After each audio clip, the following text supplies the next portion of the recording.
নমস্কার বন্ধুরা, সুস্মিতার রান্নাঘর স্লাইস অফ লাইফে আরও একবার আপনাদের সকলকে স্বাগত জানাই।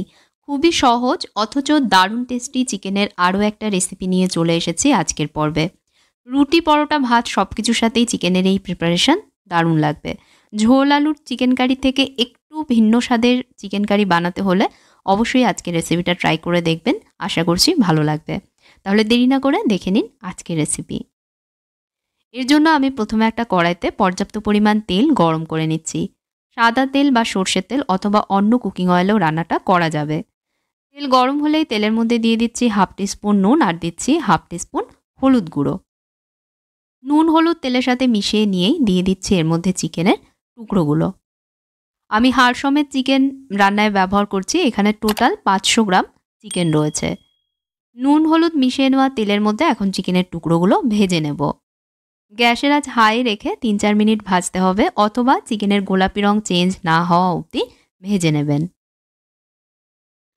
ভাজবার সময় চিকেনের টুকরোগুলো একটু উল্টে পাল্টে দিচ্ছি যাতে সব দিক সমানভাবে ভাজা হয়।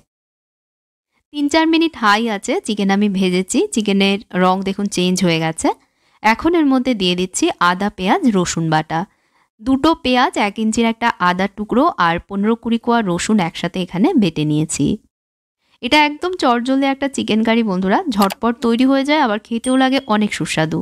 অবশ্যই একবার বানিয়ে দেখবেন, আশা করছি পরিবারের সদস্যদের নিশ্চয়ই ভালো লাগবে।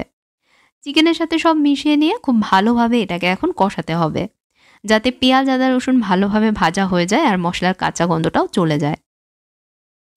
কড়াইতে ঢাকা চাপা দিয়ে মিডিয়াম আঁচে কষিয়ে নিচ্ছি। যেহেতু এর মধ্যে পেঁয়াজ বেটে দিয়েছি সেই জন্য পেঁয়াজ থেকে দেখুন বন্ধুরা বেশ খানিকটা জল ছেড়েছে। সব একটু মিশিয়ে দিয়ে আবারও এটাকে ঢাকা দিয়ে দিচ্ছি। এভাবে করে 10 মিনিট রান্না করেছি। পেঁয়াজ, আদা, রসুন ভালোভাবে ভাজা হয়ে গেছে আর মশলার কাঁচা গন্ধটাও চলে গেছে। এখন দিয়ে দেবো এর মধ্যে গুঁড়ো মশলা। গুঁড়ো মশলায় আমি নিয়েছি এখানে 1 টিস্পুন হলুদ গুঁড়ো, 1 টেবিল স্পুন কাশ্মীরি লঙ্কা গুঁড়ো, 1 টিস্পুন জিরে গুঁড়ো আর 1 টেবিল স্পুন রয়েছে ধনে গুঁড়ো। মশলাগুলো কড়াইয়ের মধ্যে দিয়ে চিকেনের সাথে মিশিয়ে নিচ্ছি। পেঁয়াজ আর চিকেন থেকে যে জল ছেড়েছিল মশলা দেওয়াতে মশলার সাথে দেখুন সেটা মিশে গেছে। চিকেনের সাথে মশলাটা মিশিয়ে নিয়ে আবারও কড়াইতে ঢাকা দিয়ে লো মিডিয়াম আঁচে আরও একটু সময় চিকেন কষাবো যাতে মশলার যে একটা কাঁচা গন্ধ সেটাও চলে যায়। প্রায় 3-4 মিনিট চিকেনটা মশলার সাথে কষিয়েছি। এবার দিয়ে দেবো এর মধ্যে 2টো টমেটো। লম্বা পাতলা করে টমেটো 2টো আমি কেটে নিয়েছি। স্বাদ মতন এর মধ্যে নুন দিচ্ছি, আপনারা অবশ্যই নিজেদের স্বাদ অনুযায়ী এর মধ্যে নুন দেবেন। এবার সব আবারও একসাথে মিশিয়ে নিয়ে কড়াইতে ঢাকনা চাপা দিয়ে দেবো যাতে টমেটো গলে যায়। বন্ধুরা, ভিডিওটা যদি আপনাদের ভালো লাগে প্লিজ ভিডিওতে অবশ্যই একটা লাইক দেবেন, ভিডিওটা শেয়ার করবেন। এরকম ইজি টেস্টি রেসিপি দেখতে চ্যানেলটাকে অবশ্যই সাবস্ক্রাইব করবেন। সাথে থাকা বেল আইকনে প্রেস করবেন যাতে নতুন কোনো রেসিপি আসলেই নোটিফিকেশান পেয়ে যান। আর যদি ফেসবুক পেজে দেখেন পেজে ফলো করে নেবেন। টমেটো দেখুন বন্ধুরা গলে গেছে। এখন এর মধ্যে দিয়ে দেব টক দই। হাফ কাপ ফ্যাটানো টক দই এর মধ্যে আমি দিয়ে দিচ্ছি। একদম ঠান্ডা দই ব্যবহার করবেন না, দই ফ্রিজে থাকলে আগে বের করে রাখবেন, রুম টেম্পারেচারে এনে তারপর রান্নায় ব্যবহার করবেন। দই দেওয়ার পর ভালোভাবে চিকেনের সাথে মিশিয়ে নিয়ে এটাকেও কষাবো দই থেকে তেল না ছাড়া অবধি। আবারও কড়াইতে ঢাকা দিয়ে লো মিডিয়াম আঁচে কষিয়ে নিচ্ছি।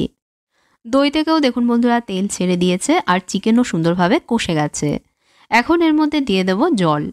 ছোট বাটিতে মেপে 1 বাটি জল আমি এর মধ্যে দিচ্ছি। এই চিকেন কারিতে খুব বেশি ঝোল থাকবে না, এই গ্রেভি একটু গা মাখো হবে। 5টা চেরা কাঁচা লঙ্কা এর মধ্যে দিচ্ছি, এটায় সুন্দর ফ্লেভার আসবে। এবার চিকেন সেদ্ধ না হওয়া অবধি রান্না করব। কড়াইতে ঢাকনা চাপা দিয়ে গ্যাসের আঁচ একদম কমে করে দিচ্ছি। এভাবে করে 10 মিনিট রান্না করেছি। এখন কড়াইয়ের ঢাকনাটা সরাচ্ছি। গ্রেভির ওপর দেখুন তেল ভাসছে আর চিকেনও সেদ্ধ হয়ে গেছে। নামানোর আগে এর মধ্যে দিয়ে দিচ্ছি জুলিয়ান কাটে কেটে নেওয়া 1 টিস্পুন আদা কুচি। এটা দেওয়াতে চিকেন কারির ফ্লেভারটা আরও ভালো আসবে। ব্যাস আরও কয়েক সেকেন্ড একটু ফুটিয়ে নিয়েই কড়াইটা নামিয়ে নেব। তৈরি হয়ে গেল একদম সহজ চটজলদি দারুণ স্বাদের চিকেন কারি। চিকেনের এই রেসিপি অবশ্যই একবার ট্রাই করে দেখবেন বন্ধুরা, আশা করছি আপনাদেরও ভালো লাগবে। আর ভিডিওটা কেমন লাগলো জানাতে ভুলবেন না। ভালো লাগলে প্লিজ ভিডিওতে লাইক দেবেন, শেয়ার করবেন ভিডিওটা। আর চ্যানেলটাকে অবশ্যই সাবস্ক্রাইব করবেন, সঙ্গে ফেসবুক পেজেও আমাকে ফলো করবেন। তাহলে আজকের মতন বিদায় নিচ্ছি।